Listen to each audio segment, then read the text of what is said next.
안녕하세요, 여러분. 전산세무 2급 강의를 맡게 된 정혜숙 교수라고 합니다. 여러분 만나서 반갑습니다. 비록 눈을 보고 얼굴을 맞추면서 하는 강의는 아니지만요. 제가 강의실 안에서 수업한다고 생각하면서 열심히 강의 준비해 보도록 하겠습니다. 여러분들께서도 세무 2급 공부 어렵겠지만 힘내셔서 꼭 좋은 결과 얻으셨으면 좋겠습니다. 자, 저희 강의에 대해서 이제 간단하게 조금 설명을 좀 드리려고 합니다. 자, 강의 세무 2급은 사실 정말 많은 내용을 담고 있는데요. 그렇다고 해서 우리 강의 시차가 너무 많아지면 공부하시는 분들이 너무 힘들 수 있어서 저희 강의는 정말 핵심 위주의 강의라고 보시면 될 것 같고요. 그래서 교재 안에 이렇게 단원별로 문제풀이가 있습니다. 그래서 이 문제풀이를 100% 다 하지 않습니다. 일부 발췌해서 몇 문제만 풀어드린다는 거 감안하시고요. 나머지는 또 여러분들께서 수업 들어보시고 문제 푸시면 될 것 같고요. 내가 조금 이 내용은 잘 모르겠다 싶으면 질문하시면 제가 바로바로 답변 드리도록 하겠습니다. 그래서 문제풀이는 다 풀지는 않는다. 이렇게 기억하시면 되겠고요.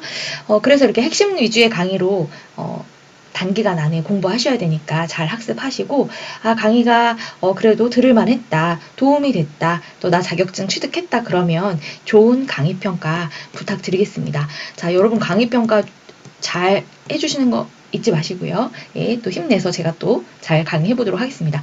자, 오늘은 이제 이론 첫 시간이어서 제가 좀 간단하게 이제 자격증 시험에 대해서도 설명을 드리려고 합니다. 저희 교재 이제 앞부분에 보시면 요런 내용들이 있으세요. 교재 앞부분에 이렇게 보시면 자격증 시험에 관해서 이제 나와져 있는데요. 자, 우리 자격증 시험은 전산세무 2급 시험은 이렇게 12시 30분부터 1시간 30분 동안, 90분 동안 진행을 하게 됩니다. 회계 1급은 60분으로 시험을 보시잖아요. 그래서 되게 빨리 끝나는데 이 자격증 시험 같은 경우에는 1시간 30분을 진행하기 때문에 학생들이 시험을 빨리 끝내놓고 검수하는 시간이 좀 있죠. 그래서 검수하면서 많이 고칩니다. 그래서 이제 고치게 되면은 이게 이제 틀리게 되는 거죠. 예, 그래서 이게 문제를 검수하면서 내가 고칠 때는 좀 고민을 신중하게 하시면 좋겠다. 이렇게 말씀드리고 싶고요. 자, 2025년 시험 일정은 이렇습니다. 그래서 여러분들께서 이 원서 접수하는 기간 잘 살펴보시고 원서 접수하시면 되겠고요. 시험 일정 이렇게 6번, 1년에 6번 진행하고 있습니다. 또 발표도 이 날짜에 하니까 확인해 보시면 될 것 같습니다. 자, 세무 2급 이론을 제가 지금 강의를 드리려고 하는데요. 자, 이론 시험은 15문제가 이제 출제가 될 거고요. 이제 재무회계가 5문제고 원가가 5문제입니다. 그 다음에 이제 세법에서 5문제가 나올 건데 여기는 부가세랑 그 다음에 이제 소득세 이렇게 해서 핵심적인 내용들, 중요한 내용들 이렇게 해서 한 5문제 정도 출제가 된다고 보시면 되겠습니다. 제가 이제 오프라인에서 수업을 이제 많이 하는 편인데요. 우리 학생들 같은 경우에는 내가 세무 2급 합격했습니다. 그러면 이론은 10개 이상은 맞는다라고 생각하시면 됩니다. 그런데 대체적으로 이제 제가 가르치는 학생들의 평균은 몇 개일까요? 여러분 7개에서 8개입니다. 네. 반타작은 하더라. 네. 그렇지만 내가 꼼꼼하게 공부 잘하면 10개 이상은 맞고 합격하는 친구들이 많더라. 이렇게 보시면 돼요. 그래서 내가 공부를 몇 개 정도는 해야 되겠다. 이렇게 생각하셨으면 좋겠는데 또 우리가 여기 이제 이게 이점이거든요. 그래서 이렇게 30점 배점이 있고요. 실기는 70점입니다. 저희가 이제 실기 위주의 자격증이기도 합니다. 교육용 회계 프로그램을 사용해서 하는 자격증이기 때문에 실기 점수가 좀 높죠. 70점이에요. 그래서 저희 학생들 같은 경우에는 제가요 실기 만점 맞고 이론은 뭐 빵점 맞아도 합격할 수 있는 거 아닌가요? 이렇게 얘기합니다. 그렇지만 우리가 이제 자격증 시험을 보러 가면 일단 떨리고 긴장해서 10점은 날아갈 수 있다라고 생각을 하셔야 되고, 예, 그리고 또 하다 보면 나도 모르게 실수할 수 있는 경우도 있거든요. 그래서 그렇기 때문에 실기 100점은 정말 극히 드물다. 그래서 이론을 절대 버리면 안 된다. 이렇게 학생들한테 얘기를 하고 이제 수업을 하는 편입니다. 그래서 이론 공부를 하실 때는 좀 암기도 세법 같은 경우에는 암기 암기가 많겠죠, 여러분? 네, 암기를 많이 하셔야 되는 거고요.